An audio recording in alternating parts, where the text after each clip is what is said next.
육아 고민 기질 육아가 답이다. 저자 최은정입니다. 반갑습니다. 오늘은 기질에 대해서 여러 부모님들과 같이 이야기해보고 싶습니다.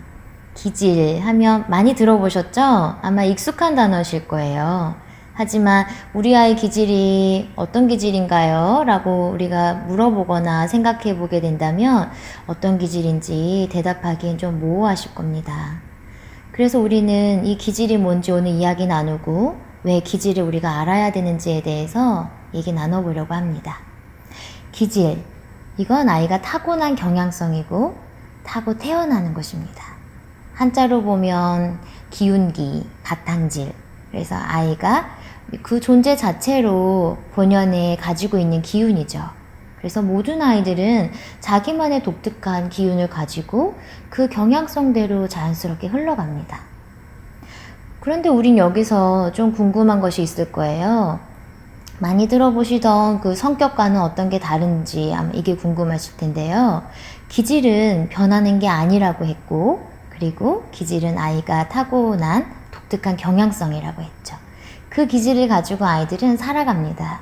부모와 함께 살아가고 세상을 살아가면서 적응하죠. 그 과정에서 아이는 자신에게 필요한 것들을 경험하면서 옷을 입어가는 과정이 바로 성격의 형성이고 성격입니다. 그렇지만 기질은 바뀌는 것도 아니고 자기가 타고 태어난 것이기 때문에 기질은 우리 안에 늘 있고 우리에게 영향을 줍니다. 그래서 우리는 내 아이를 잘 이해하고 싶고 내 아이를 가장 잘 키우고 싶고 내 아이에게 가장 잘 맞는 육아 방법이 뭘까 이 고민을 하는 데 있어서 이 기질은 바로 출발점입니다. 내 아이의 기질은 어떤 기질인가? 바로 여기가 우리 아이에게 딱 맞는 육아가 있는 그 비밀스러운 공간이죠. 그러면 이 기질이 왜 이렇게 중요한지에 대해서 제가 두 가지 예를 들어 볼게요. 하나는 6살짜리 여자아이였어요. 이 아이가 어려움이 있다고 부모님이 데려오셨는데 이 아이의 어려움은 부모에 의하면 이런 것이었어요. 말수가 너무 적고 너무 혼자 놀고 자기 표현을 거의 하지 않는다. 이런 것들이 어려움이었는데요. 아이를 봤을 때 이 아이의 기질은 활동성이 낮은 수능성 기질이었어요. 혼자 자기가 소소하게 하는 즐거움들을 가장 좋아하고 자기가 좋아하는 것들을 만족스럽게 할 때 가장 행복한 아이죠.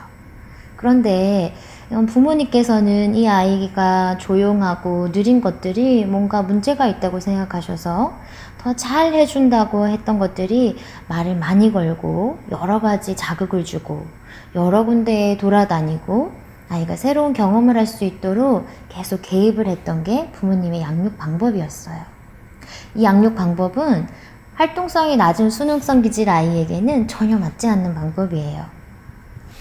조용하게 자기만의 것을 좋아하는 아이에게 새로운 것을 계속 들이밀고 같이 하자고 말을 거는 게 얼마나 피곤했겠어요. 그렇지만 수능성 기질이라서 그거를 뭐라고 말은 못하고 조용히 골방으로 들어가서 혼자 놀거나 그냥 조용히 자기 거에 더 몰입을 하게 됐던 거죠. 그래서 부모는 이 아이가 더 문제가 있다고 아마 생각하셨을 거예요.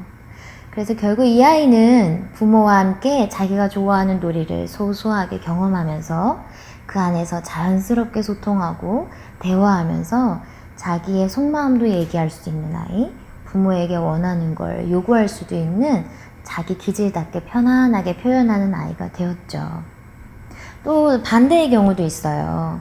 내 아이의 기질을 정확하게 설명할 수는 없지만 직관적으로 내 아이에게 잘 맞는 육아를 하고 있음에도 불구하고 이게 과연 맞나? 계속 자문하면서 자책하면서 불안해하시는 부모들도 있어요. 한 예를 들어볼게요. 6살짜리 남자아이가 있었어요. 엄마는 직관적으로 아이가 어릴 때부터 계속 움직이고 뭔가를 해야 직성이 풀리고 뭐가 조금만 되지 않으면 뒤집어져서 울고 불고 요동치고 이런 아이를 보고, 아, 얘는 우선 얘 욕구가 좀 해결돼야 되는 아이구나. 근데 너무 민감하구나 라는 걸 알고, 이 아이와 집에서 어린이집을 끝나고 갔다 오면 뭔가를 하고 도전하고 새로운 것들을 경험하면서 아이의 욕구가 자연스럽게 해결되길 도와주셨어요. 그리고 아이가 가장 어려워하고 잘 안 되는 이 감정 조절만은 엄마가 곁에서 같이 진정시켜주고 같이 공감해주고 마음을 읽어주면서 잘 조절하는 방법들을 가르치는데 가장 주력하셨죠. 그럼에도 불구하고 어머니는 이 아이가 왜 계속 민감할까요? 라는 질문을 하셨던 거예요. 하지만 우리가 앞에서 얘기한 것처럼 기질은 바뀌는 게 아니라고 했죠. 하지만 이 아이는 엄마가 이 기질에 딱 맞는 공감을 잘 해주면서 민감성을 잘 조절할 수 있게 해주고 아이가 원하는 요건은 잘 충족해주는 육아를 했기 때문에 그 덕에 6살 남자아이가 자기의 민감성을 꽤 잘 조절하고 있었어요. 하지만 민감성 기질이라는 것 자체가 육아를 잘한다고 갑자기 순한 기질이 되는 건 아니라는 걸 알았을 때 엄마는 오히려 아, 내가 잘하고 있었구나. 내가 우리 아이를 잘 이해했구나. 내가 하고 있는 육아의 방법이 맞았구나. 라고 더 이상 이제 불안하지 않고 편안하게 아이를 바라보실 수 있게 되었죠. 그래서 이것처럼 기질이라는 걸 우리가 몰랐을 땐 우리는 잘 하고 있는 것도 잘 하고 있는 것인지 몰라서 불안할 수 있고요. 기질이라는 걸 모를 땐 오히려 정반대로 우리는 어쩌면 아이를 도와준다는 게 좀 괴롭힐 수도 있는 양육이 될 수도 있어요.